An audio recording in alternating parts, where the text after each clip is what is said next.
Hey there! Welcome to a very special review and analysis of Season 1 of Stranger Things. This is a show that I think is absolutely well worth all of the praise that it's gotten. I had my doubts going into it. I went into it with very low expectations, and it far exceeded any of the expectations I had for it. This is one of my new favorite shows. I thought this was one of the strongest first seasons I've seen in recent memory. This show's hit ratio is off the charts. It's off the scale. It's out of this world. And I honestly cannot praise this show enough. From the production values to the directing, the writing, the performances by the cast, the visual effects, which to be honest are more impressive than some multi-million-dollar films that I've seen in the theater.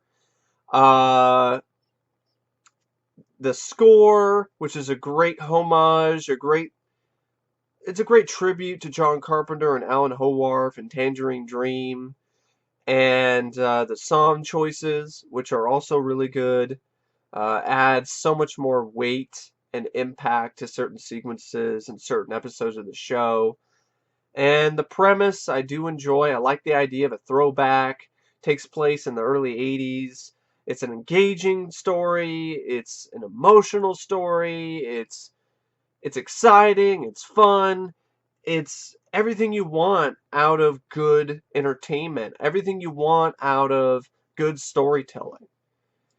Stranger Things is a 2016 science fiction horror drama series made for Netflix. Apparently, it seems like the Duffer brothers tried to ask other companies or other cable companies and stuff like that, studios to fund the show, but they all turned them down. And I can definitely say the Duffer Brothers are the ones laughing now, laughing all the way to the bank, because they honestly had a great idea. And to me, it's nostalgic, but it's not just nostalgia. See, I was worried about that this is just going to be nostalgia porn. This isn't just nostalgia porn.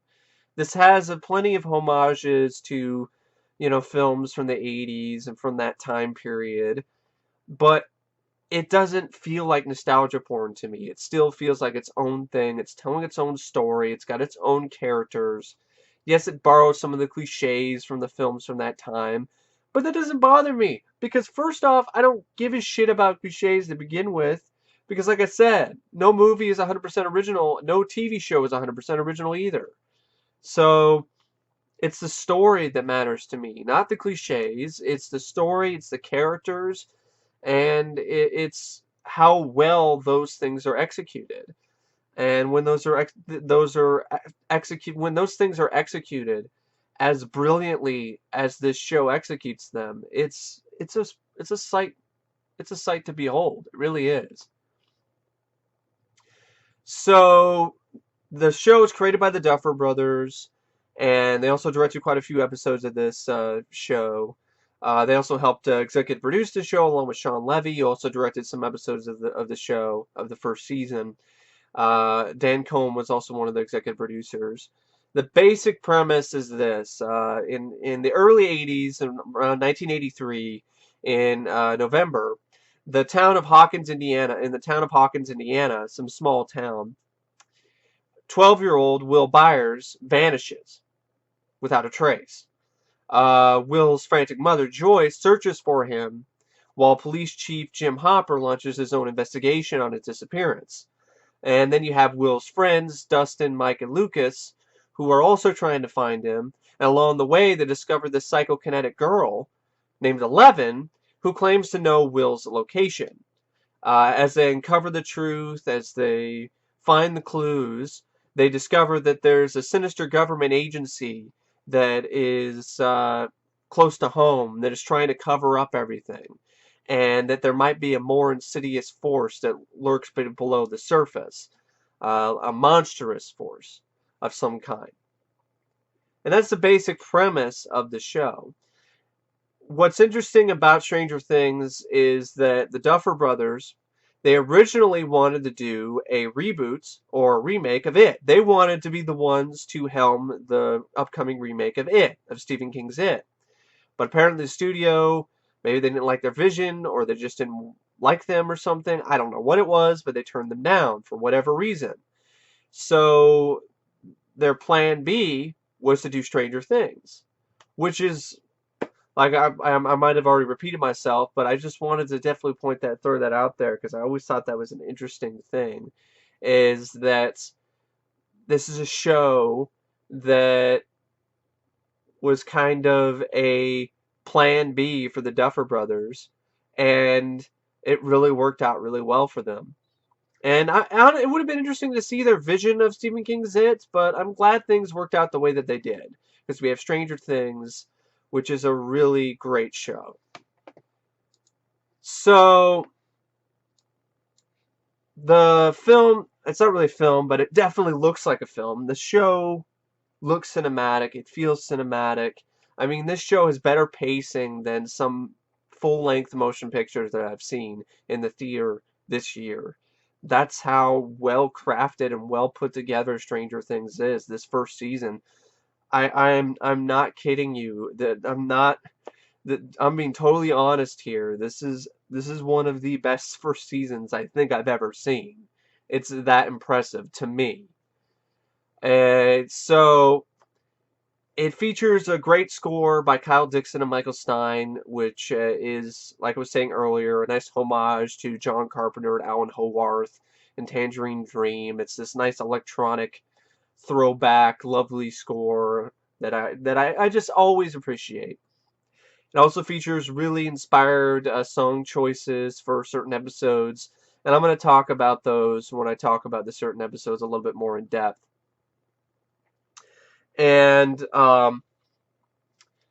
so yeah, so I'm just trying to get all my thoughts together. There's a lot I want to talk about with the show, so forgive me if I'm kind of scatterbrained here. So yeah, I love the score. I love the way that I love the main titles especially, and I love the way that the font shows up. The main titles show up on the screen. Every episode opens up with this nice little prologue, and then you get this really awesome opening credits. It's like one of my favorite opening credits sequences for a TV show, to be honest. It's in the style of an old school early 80s film. The font is straight out of a Stephen King book. It really puts a smile on my face. It really does, to be honest. And I love how earnest this show is. It knows that it's inspired heavily by 80s movies and Stephen King, but it's so earnest about it. It's really heartfelt, and you can tell that the people behind it have a lot of passion for the project.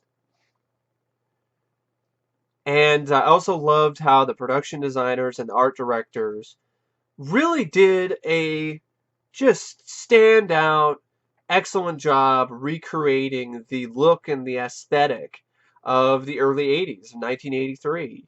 Yes, there might be a few things that aren't 100% accurate. I'm no expert, but to me, I think they've at least put the effort into it to try to make it look like the genuine article, from the clothing to the building designs to all this kind of stuff. It definitely felt like it looked like an 80s film to me. Unlike, of course, as 80s as it can be, considering that this is in high def digital, camera. That's how it was shot. It was shot in high def with a digital camera, but it's closer than a lot of other films that I've seen that try to take place in the 80s. I mean, I like Hot Tub Time Machine, but their version of the 80s is kind of like it's exaggerated, and it's pseudo 80s. And I know some people feel that way about the production and art direction in this series, but I respectfully disagree. I didn't feel that way at all about this show. So I just wanted to throw those definitely mention those things.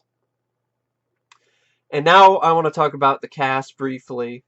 Give you my thoughts on the cast members. You have the main cast consists of Winona Ryder, who plays Joyce Byers, who's the mother of Will Byers, who goes missing.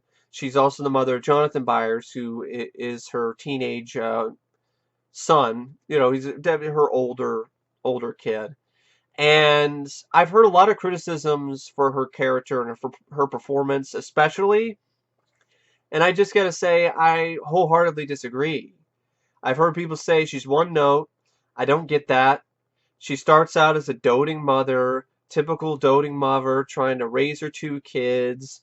Uh, didn't see any semblance of stress or being upset or being, hysterical early on. So if she was one note, she would just been hysterical throughout the entire show, and I just didn't see that.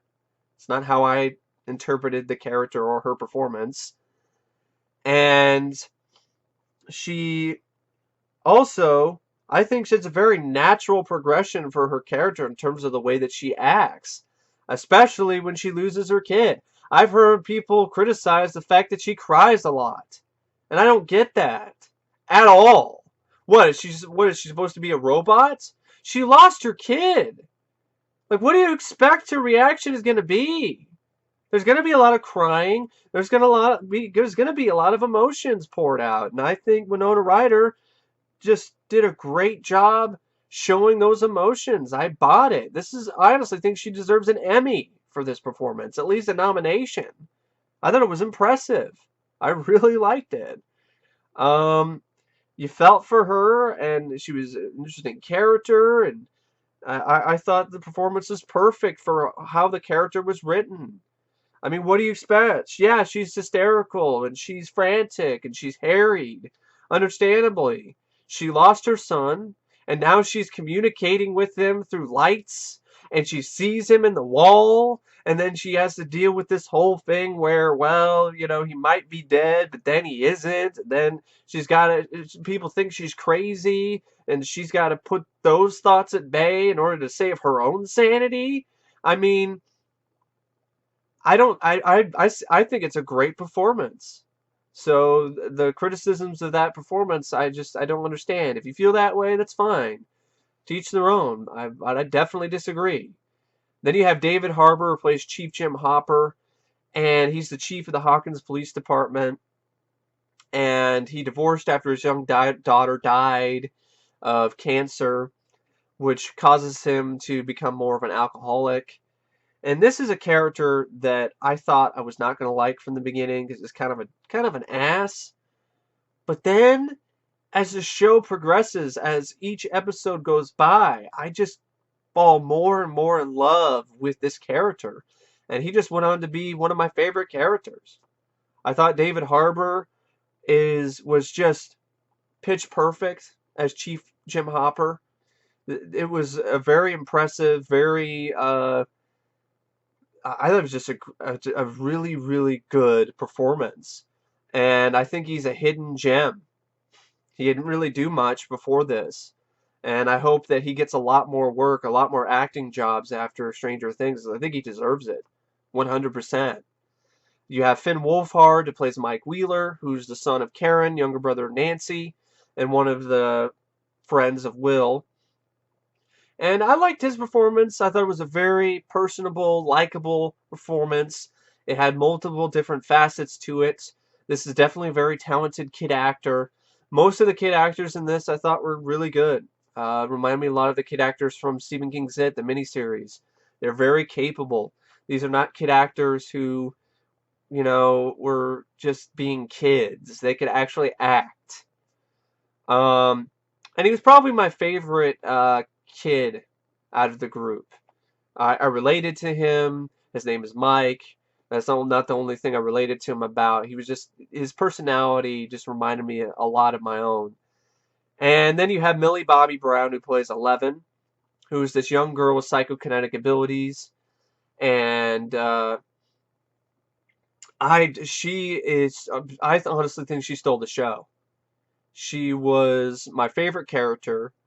And I thought she was a very fascinating, interesting character, and there's a lot of different layers to her character and to her performance.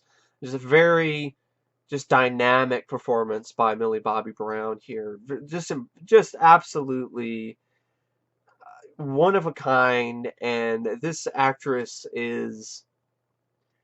she's the real deal.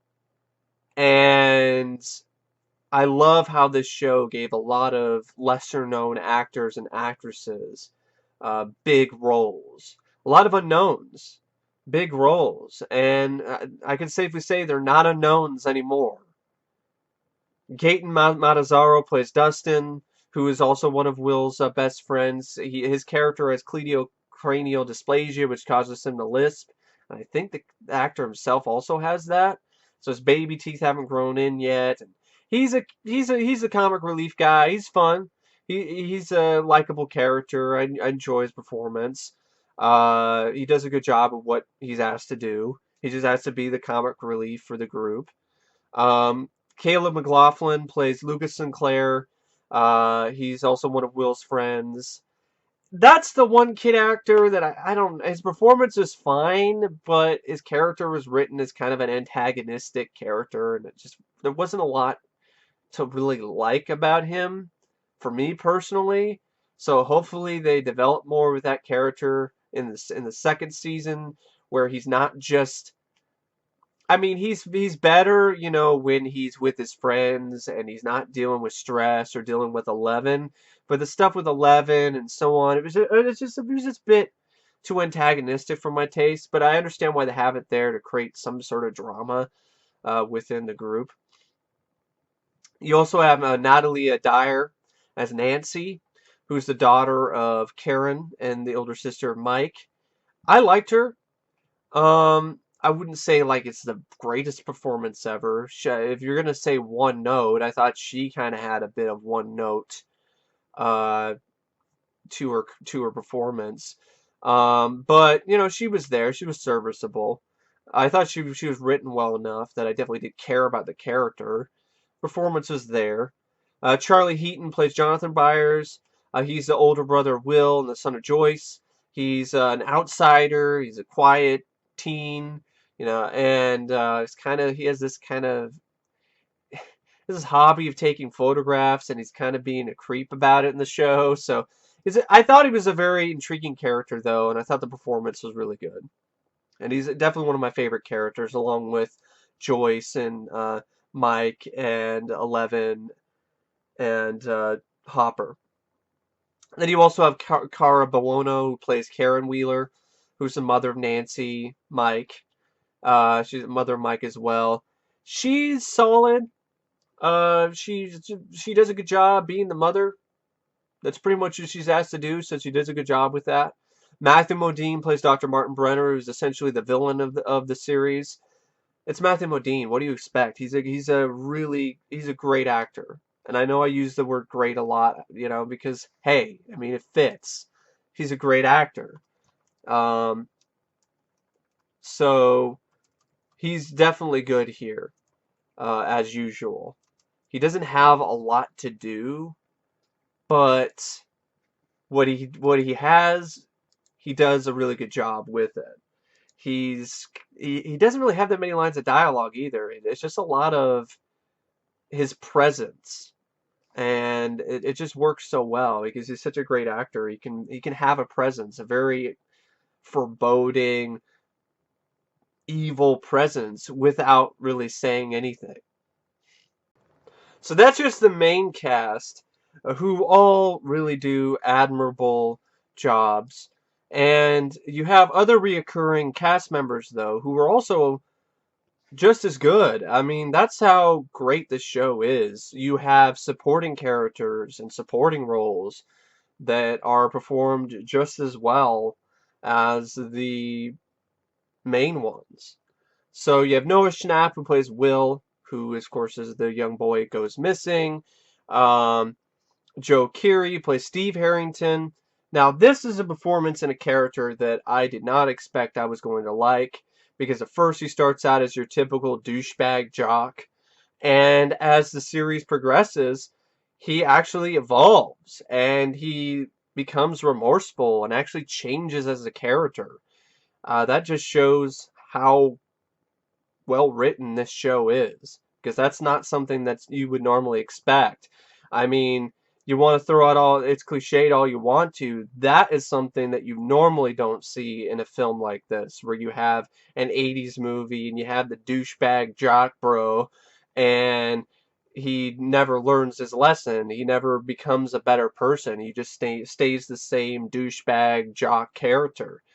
Here, though, he actually changes as a character, and it makes him a very interesting character, I thought. Honestly, quite underrated character when it comes to this show. You also have Shannon Purser, who plays Barb, who is Nancy's best friend. She is only in it for a little bit, but she is definitely competent enough that she makes an impact. So I'll definitely give her that. You have Rosh Partridge, who plays Lonnie, who's drunk, selfish ex-husband of Joyce. He's he does he's asked to be what he is, and he does that job well. It's just, I think the character is kind of pointless. That's one thing about this show. That one small criticism I would have is that character just, I honestly think, serves no purpose. I mean, except for him just mentioning him offhand, you didn't really need him to be in the movie. That's just my personal opinion. I mean, in the show. Uh, it didn't need the scene where Jonathan goes in and drives to visit him, because all it does is just establish more stuff that we already know. That you know, his dad is a deadbeat and he's a dick. So you also have a few other actors. I mean, you got Rob Morgan and John Paul Reynolds, who play a couple of the officers that work for Hopper. You have Randall P. Havens, who I liked as Scott Clark, who's a boy science teacher.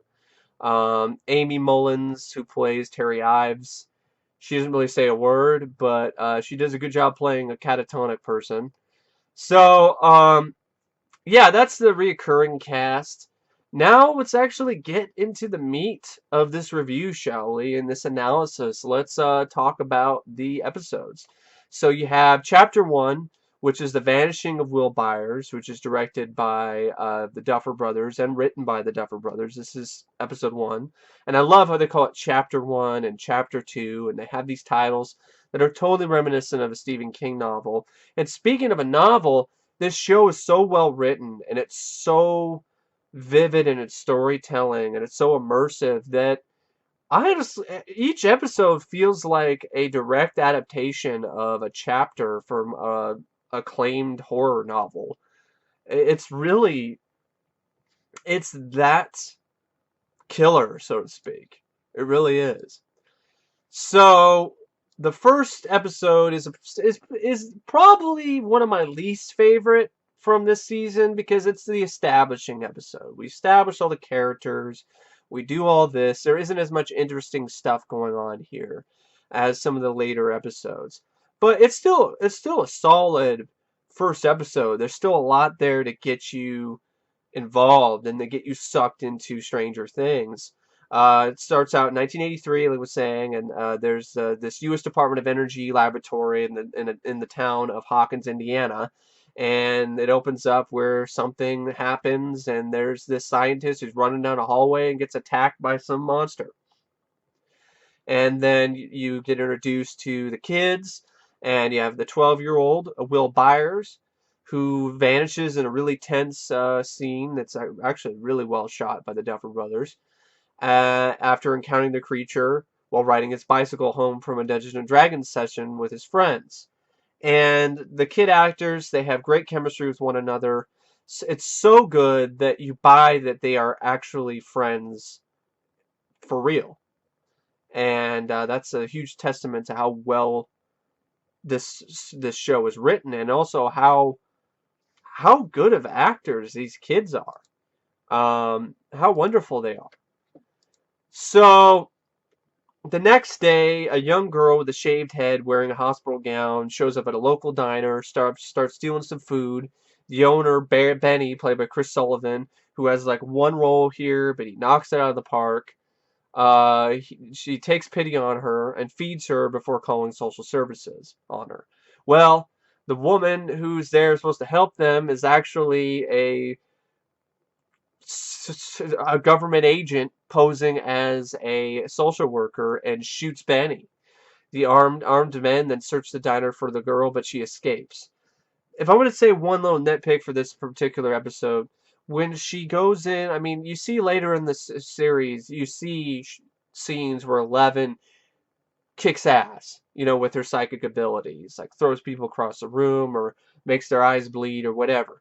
Here, you just see an aftermath, and I just felt that was kind of cheap and kind of a lazy way out.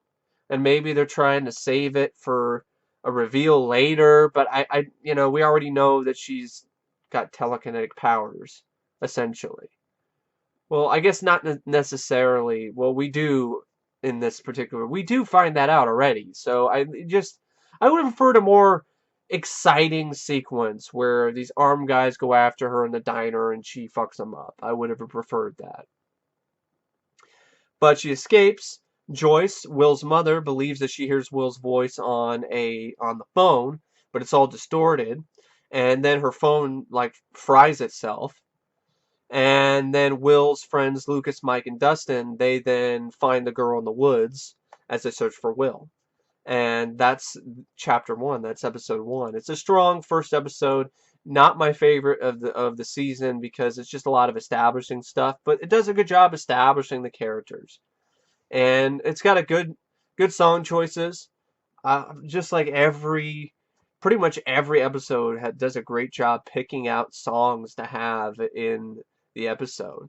This one has She Has Funny Cars by Jefferson Airplane, White Rabbit by Jefferson Airplane.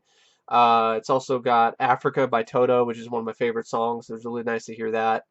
And Can't Seem to Make You Mine by The Seeds.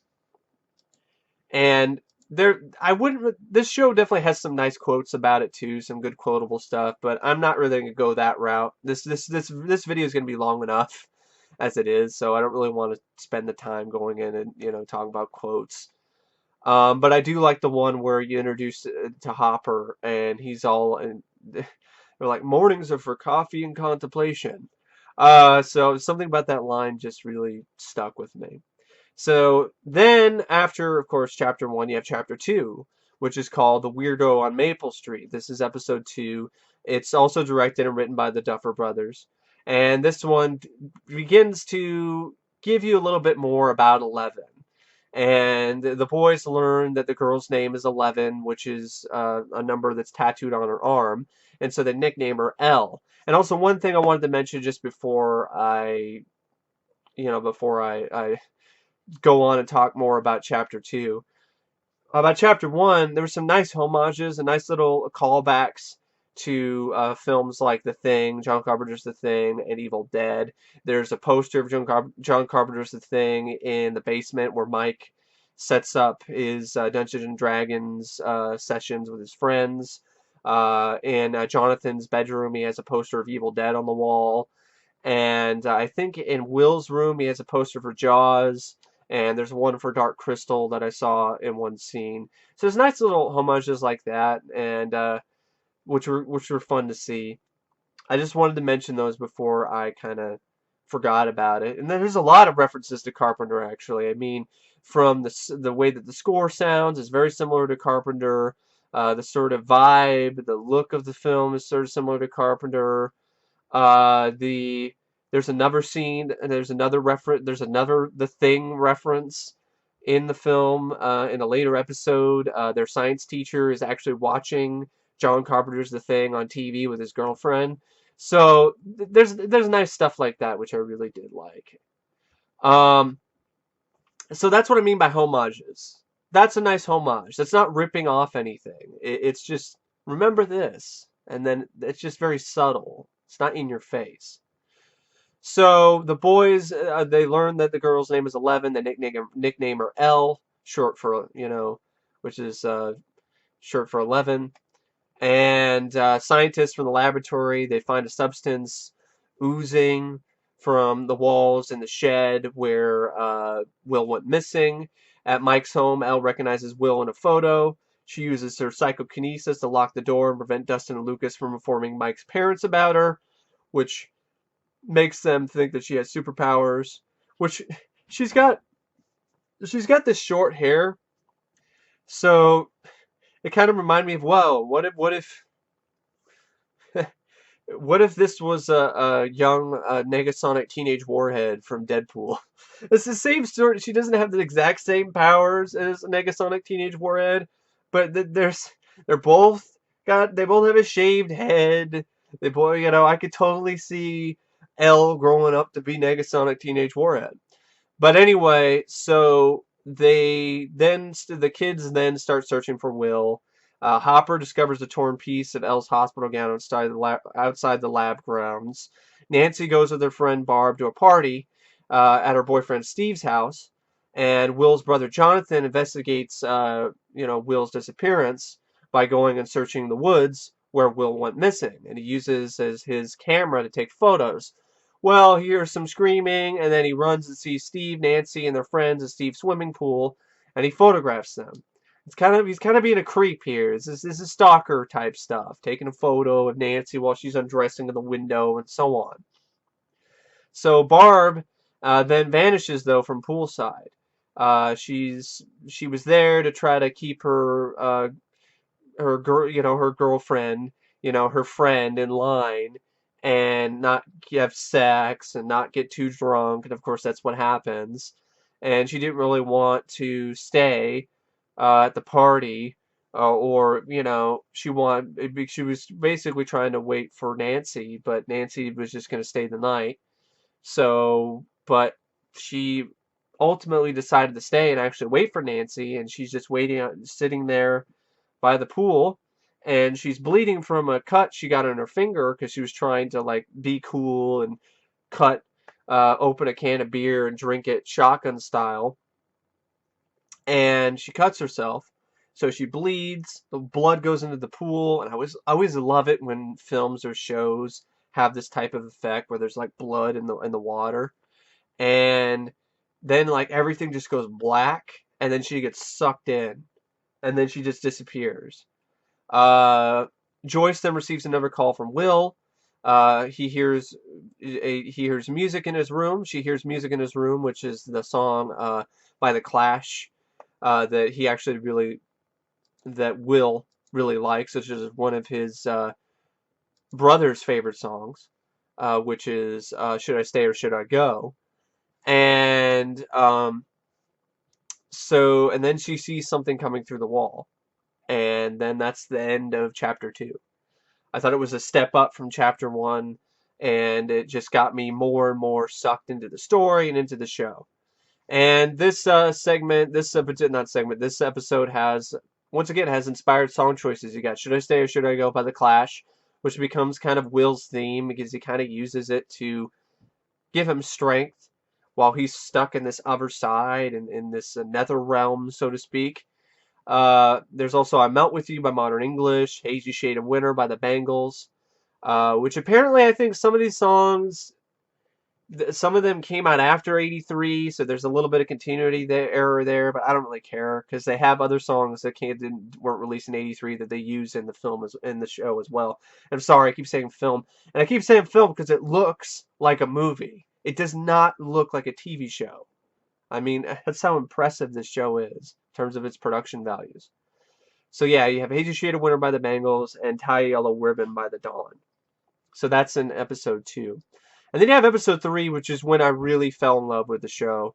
Chapter 3, "Holly Jolly," directed by Shawn Levy, written by Jessica Melkenberg.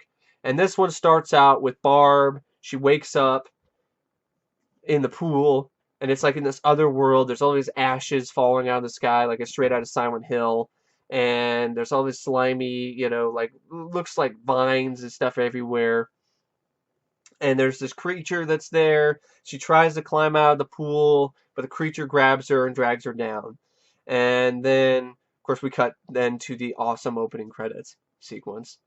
And Joyce strings Christmas lights around her home, and she establishes communication with Will, who can turn them on and off. And I've heard people ask, like, how does he do this? Like, how is he able to communicate with Joyce? My explanation is this. I think there's some sort of electronic disturbance anytime that Will goes around and in the nether realm that he's in the upside down. And I think it ties into this other world that he's in, this upside down. there are houses and landmarks and things that are there in the real world. They're just all distorted and covered in like slime and creepy vines and stuff. So I think whenever he goes to his house in the Upside Down, he's able to contact his house in our world by him just walking around and just touching things or whatever causes electronic disturbance. And that's how he's able to speak to his mother. And I really loved this. I thought this was really ingenious to have this whole thing where she sets up the Christmas lights to create an alphabet so her son can speak to her in words instead of just through blinks of the lights. And it reminded me a lot of the film Bug, which I honestly think is really underrated. And it reminded me of how the insects would communicate with the lead character in that film, because he set up an alphabet, and the bugs were able to communicate through this character, not communicate, but to communicate through this character to this character, not through him, through this alphabet. And I wonder if the Duffer brothers saw Bug. If they haven't, I would recommend it to them. But anyway, so here you have the Christmas lights, and she's trying to communicate with Will. Hopper and his deputies research Dr. Martin Brenner, the laboratory, and a woman named Terry Ives, who claims that her daughter was taken by these scientists. You get a little backstory of Dr. Martin Brenner. He's been doing some shady shit. He's been involved with legal battles. He was a part of the MK Ultra program, which is a real program where the FBI and the CIA actually dosed people with LSD. Like some people with really high doses that completely just fucked them up for life. Just foobarred them. Completely foobarred these people with too much LSD. Their whole lives are one bad trip. And that's definitely not a moment in United States history that will be remembered fondly. That's for sure. So he's involved with that. Elle has a flashback, the first flashback of many, where Witch Brenner, whom she calls Papa, puts her in solitary confinement for refusing to kill a cat. Nancy worries about Barb, who is missing.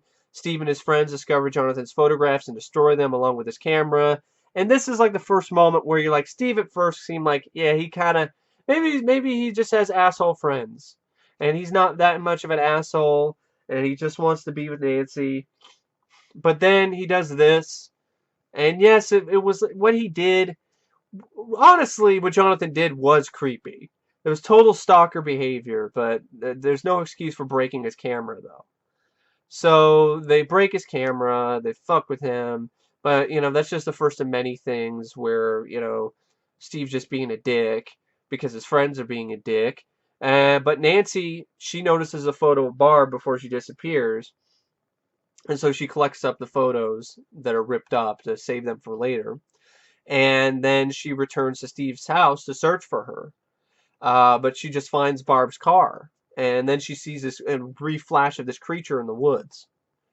And Joyce then establishes a code with Will using the lights, like I was mentioned earlier, which he uses to tell her that he's alive but unsafe. And this is a really tense sequence. It's really well set up. Because there's this whole thing. It's like, what do you want me to do? And then Will spells out the words run in the lights. And then the creature pops out of the wall and chases after Joyce. And then Will's body is then discovered in the water at a quarry. And it's such a gut punch of an ending. I was like, no. I was just like, Hopper was like, please don't tell me it's a kid. And I was like, don't, it can't be Will. He's been communicating. He was communicating with Joyce. That can't be him. And, I love the song choice here. Peter Gabriel's really, really just splendid cover of Billy Idol's, not Billy Idol, fucking Billy Idol. David Bowie. Of David Bowie's Heroes. And it's a really great cover. The instrumental just works so well with this scene. This show this is what I mean by perfect song choices. This is a perfect song for this particular sequence, and whenever I hear this song, I'm gonna be thinking of this scene from now on. That's how effective of a song choice this was. It gave me chills. It made me shed a tear. It was very emotional. It was very powerful, and yeah, and I love Peter Gabriel anyway, so it was nice to hear that song. The other song that was in this episode was "Waiting for a Girl Like You" by Foreigner, which is a good choice as well. So after that, just emotional, just punch to the gut. Then we get chapter 4, The Body, which is also directed by Shawn Levy, but this one's written by Justin Doble. And I really like this one as well. Elle proves to the boys that Will is still alive by making contact through Mike's walkie-talkie. Using their science teacher, Mr. Clark's powerful ham radio to contact Will, Elle and the boys overhear Will talking to his mother, saying he is afraid. And I like how they dress her up. You know, they got her in a wig and a dress, trying to get the sneak into the place and whatever. And she looks a lot like this character from Earthbound, the video game, if you're familiar with that, which is kind of fun. And that character also had like telekinetic abilities or psychokinesis. So anyway, simultaneously, Joyce hears uh, Will through her living room wall and tears the wallpaper. And this is a really great scene. I think this is all done practically too. I don't think it's CGI. She tears down apart the wallpaper, and she sees like this flesh-like slimy substance. And Will is on the other side, saying, "Mom, it's a really really intense sight." And she's, I'm gonna get you, Will. And she breaks the wall with an axe, but this just opens up an opening to her front porch. That's all it does. And it just further makes her think that she's crazy. And then you have the stuff where her ex-husband gets involved and is saying it's all in your head. None of this is real. We're gonna bury Will. But she's like, that can't be him. That's not him. And Nancy realizes but Winona's starting to kind of believe that, okay, maybe I am crazy. This is just my way of accepting that my son is dead. Um, but then you have this other subplot going on where Jonathan's, he's looking at his photos, and he sees something in there, and then Nancy also she sees something. She has the photo of Barb, and she puts it together, and she sees that there's something in the photo, and she realizes the monster is actually on visible on the photo. So she takes it to Jonathan, and Jonathan realizes that Nancy's description of the creature matches his mother's. So maybe his mother isn't crazy after all. Maybe Will is still alive. And the monster is like this humanoid figure with long arms and no face, and it looks a lot. It kind of, its mouth opens up like a flower, and it reminds me a lot of those vampires from Blade 2. And so I don't know if it was, I know it was CGI in some shots, but the CGI looked really good. It might have been a combo of CGI and practical. But if it was just CGI, they did a great job, because normally a lot of these monster effects just look plastic, because it's just, there's an uncanny valley thing going on. But this didn't really look like that. So I think some of it was practical, and I think some of it was CGI. But if it was all CGI, I gotta say, whoever did the digital effects did a really, really, really top-notch job. So anyway, Hopper then confronts the state trooper who found Will's body, and this guy is totally just BSing him, and it definitely shows that there's something suspicious going on. So Hopper then goes to the morgue, cuts open Will's body, and discovers it's a dummy full of like stuffing. And then he heads to the laboratory and breaks in. And this is where I totally fell in love with this character, with Hopper. Like all the other episodes, the number has more songs in here that are. You have Atmosphere by Joy Division, which is a good choice for the scene when Jonathan is crying and trying to. He's just about his son, not his son. I mean his brother possibly being dead. And then you also have Should I Stay or Should I Go? And then you have episode 5, Chapter 5, The Flea and the Acrobat. And this is another one I really liked. This one is directed by the Duffer brothers, and it's written by Alison Tatlock. And this one, you have Will's father, Lonnie, assures Joyce that her experiences are hallucinations. This is where you have more of the stuff where you're crazy, and they kind of were building up to that in the body. I guess I'm wrong. I got them mixed up. Sorry, my bad. But my point still stands. So the boys then conclude that Will is trapped in an alternate dimension, which Elle calls the Upside Down. The same place, but on another level of existence. Which I really like that concept. Hopper then infiltrates Hawkins' national lab and discovers the portal. He pursues the creature, but he's knocked out by these suited guards. He wakes up in his own home and finds it bugged. I've heard people ask questions like, why didn't they just kill him? They didn't want to kill him. They bugged his house because they obviously wanted to keep tabs on him. They knew he was investigating Elle, and I honestly think they were figuring that he was going to lead them to her.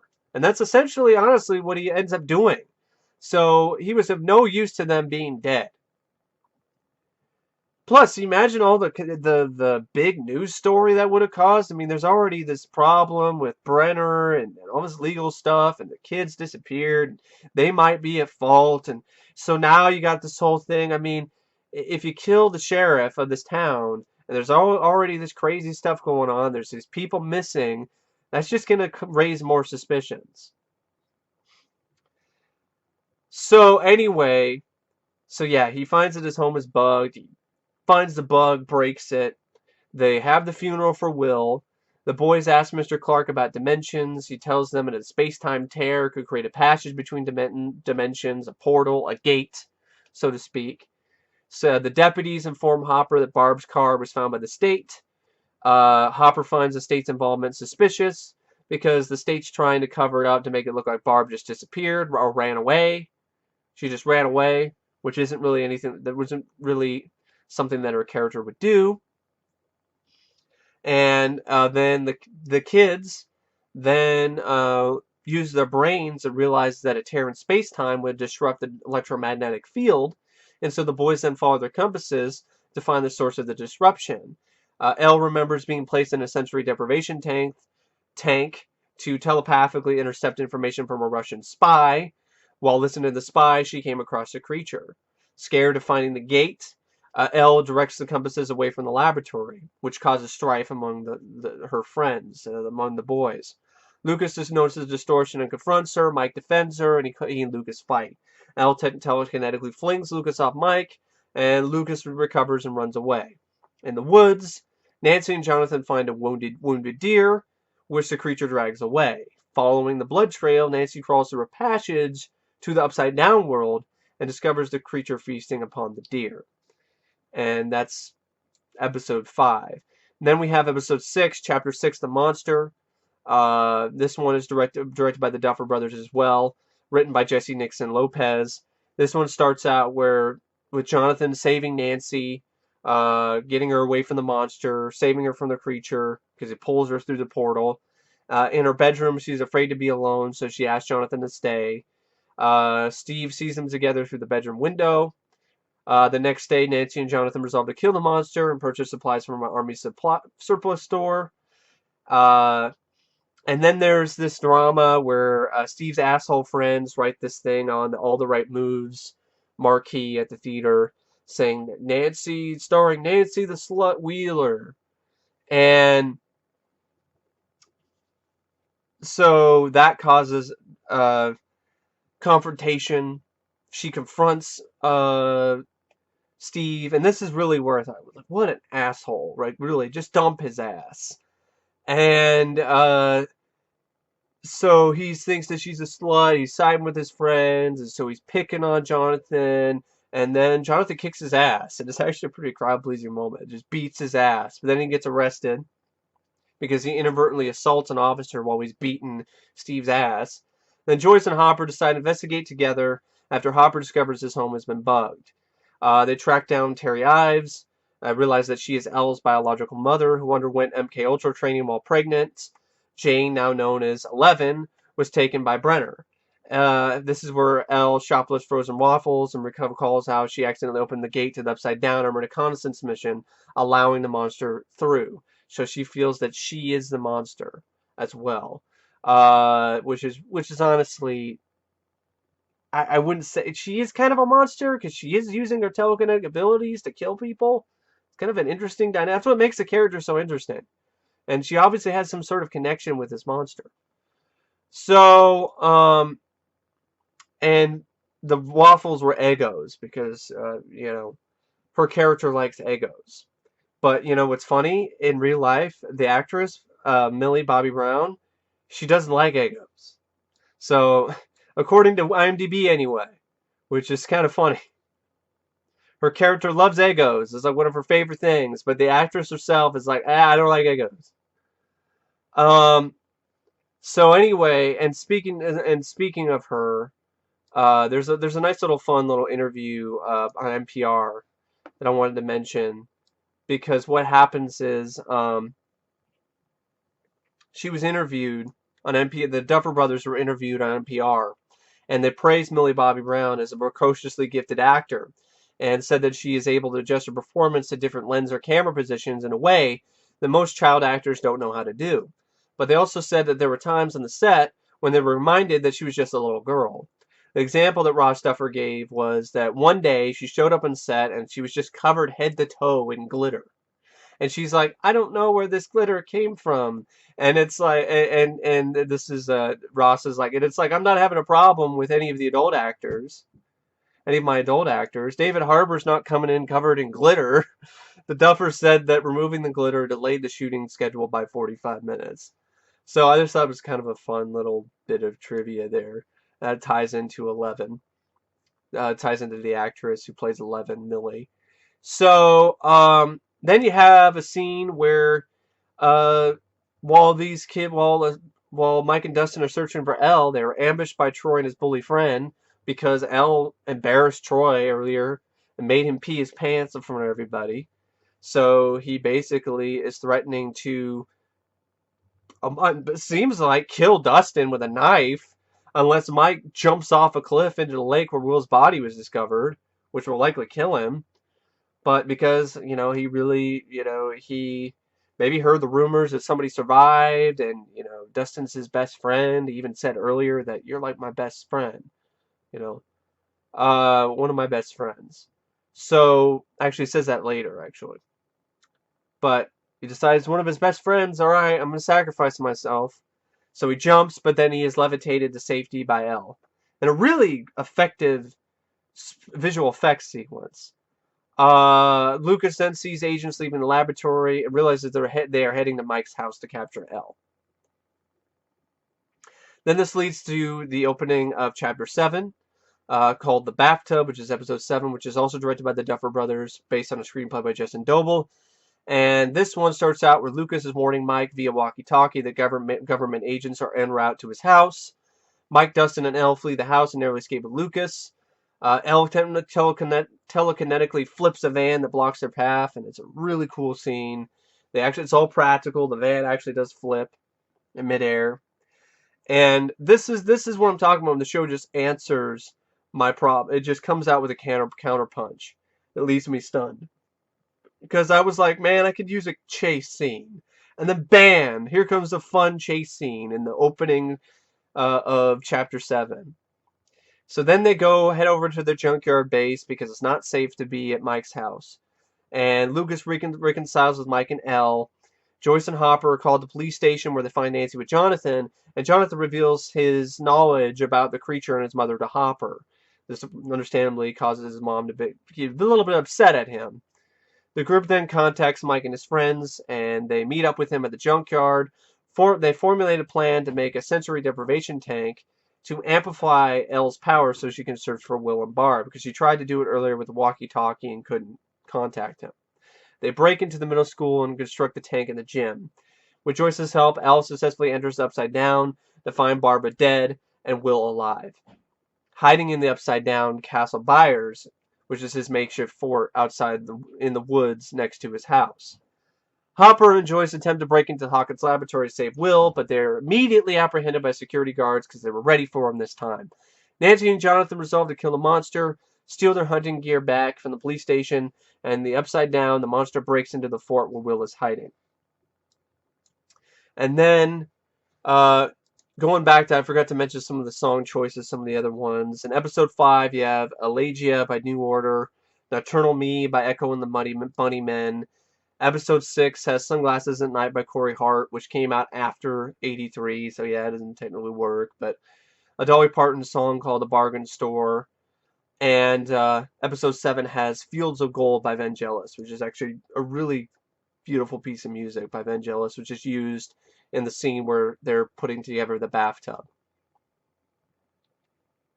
And the bathtub had a nice little moment, too, where Mike is kind of showing his love for Elle. Like, they almost kiss, and then they're interrupted. Then you have the final episode, the finale, which is directed by the Duffer Brothers as well, story by Paul Dichter, teleplay by the Duffer Brothers. And what a finale this was. This is an emotional powder keg. Like, this had me in tears by the end, had me smiling. It's all different types of emotions. A whole gamut of emotions are experienced when you watch this finale. I haven't been this emotionally impacted by anything, honestly, probably since I saw The Abyss a while back. So yeah, especially a finale anyway. So Hopper and Joyce are held captive in the facility. They're interrogated by Matthew Modine's character, Brenner. Hopper gives up Elle's location in exchange for, basically saying we won't say anything, and exchange for access to the gate. So he gets access to the gate. He and Joyce enter in hazmat suits. I love the way that the camera just is upside down and then turns right side up in this particular sequence. And they discover the creature's nest, where they find Will unconscious with a slug-like creature in his esophagus. It's more like a worm, and they pull it out. Nancy and Jonathan booby-trap the buyer's home. They cut their hands to trap the creature with their blood. Steve arrives, intending to apologize to Jonathan about their fight, because earlier he actually was like he broke up with his asshole friends. He's like, you're just a bunch of assholes, and actually breaks up with them. No, I don't think I'm the problem. I think it's my asshole friends. And then he breaks up with them. And then he goes in and helps clean the graffiti off the marquee sign. It's like he's actually becoming a better person. It's a really surprising character turn. So he goes in to apologize to Jonathan about their fight and about other things. And that's where he sees that Nancy is there. And the monster then attacks. Steve traps it by beating it with a baseball bat and getting it to beating it into a position where it can get trapped by a bear trap. And what's kind of funny to notice is that this character is called Nancy, and she's setting up all these traps. I think it might be a reference to Nightmare on Elm Street to Nancy from that series. I don't know for sure though. There's definitely some similarities. So she even kind of dresses similarly as well. So he beats the monster into the bear trap, but it escapes. And that what they actually did is they lit it on fire. So they really hurt it though, but it still escapes back to the upside down.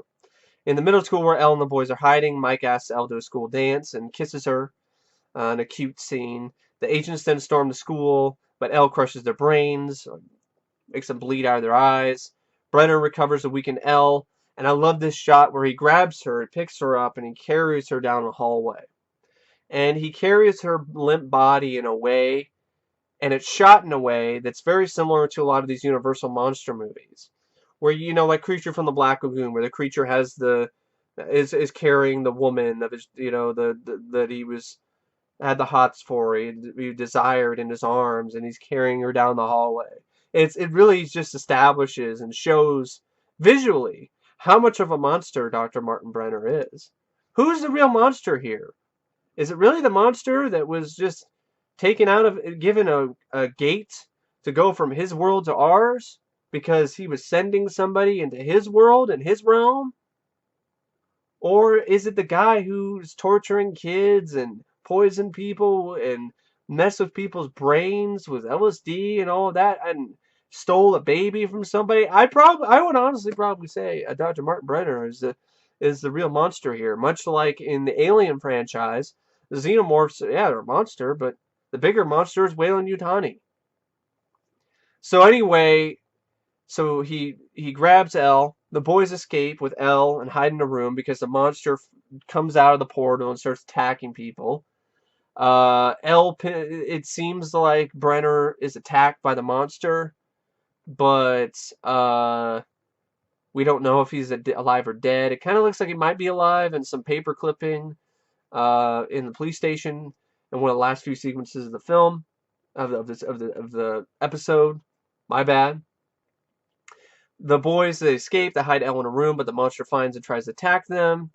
This is where Lucas tries to hit it with the sling, with his wrist rocket, which is a total reference to it. And this scene this left me in tears because I was like, no, don't, no, Elle, no. And then she goes in and she pins it against the monster against the wall. She says goodbye to Mike.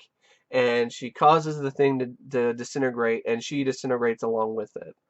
And it's oh man, it's such an emotional ending. It's just like, he's like my favorite character, and then it's just like, rest in peace, Elle.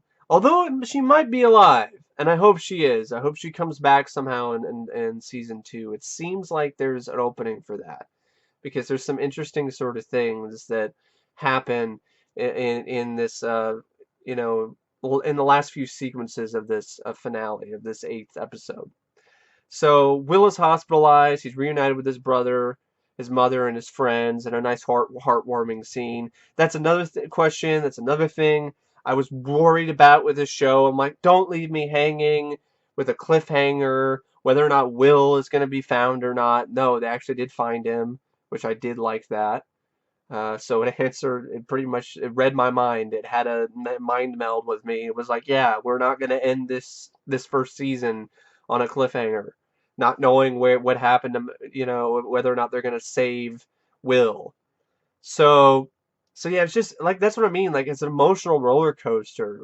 Elle sacrifices herself and dies, maybe. It seems like she dies. And then they find Will, and he's okay, and he's reunited with his family. So, just all this different back and forth. I'm crying my eyes out for Elle, and then I'm smiling and crying tears of happiness because because Will is alive and back home. Hopper is then picked up by a black car. I don't know.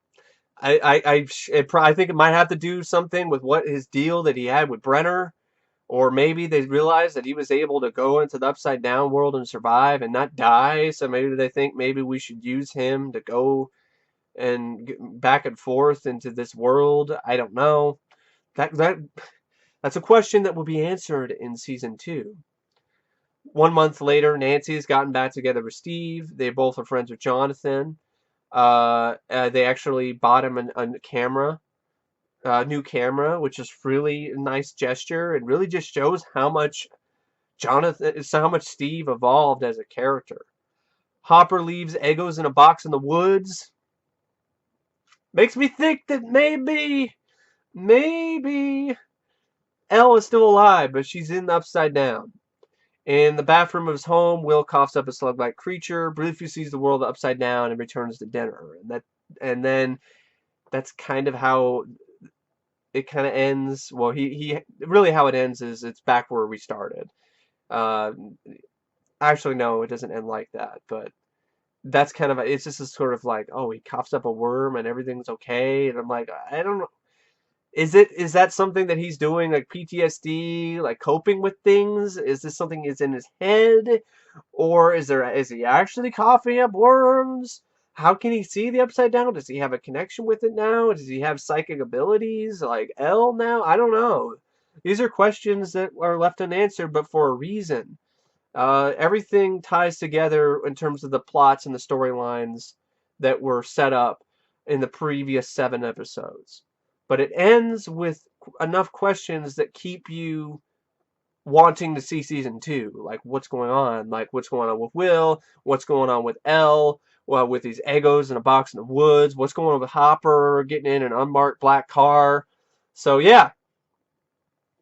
That's those are my thoughts on each episode of Stranger Things. All of them, they just got progressively better and better and better as the show went on. Uh, I like all the episodes. Um, I probably say episode 3, Holly Jolly's definitely one of my favorites. Um, I also liked I liked the bathtub, the monster, and chapter 8, the upside down. The other ones are good too. But yeah, they're all really solid episodes. They're all really great. The episode 8 also really does a great job with the song choice. It uses "When It's Cold, I'd Like to Die" by Moby. It syncs up really well. It's a tragic song, but it fits so well with these tragic sequences, with Elle sacrificing herself, with the flashbacks to Hopper and his kid, and the stuff where they're trying to give CPR to Will and bring him back to life. So yeah, it's a very inspired song choice. There's just so many inspired song choices in this throughout the whole season. So yeah, it's a long video, I know, but I had a lot to talk about. I had a lot I wanted to talk about when it comes to Stranger Things. As you can see, I really liked the show. I thought it was a great first season. It was mesmerizing. It was emotional. It got me involved emotionally, mentally, as well as visually. And that's a rare feat for a TV show, especially nowadays, to do that. I thought it was superb, fine, exceptional, marvelous, brilliant at times show. And I highly recommend it. I really do. So, yeah, I don't know what to say about Stranger Things, except thanks for watching my review and analysis of the show, and I will see you guys later. See ya.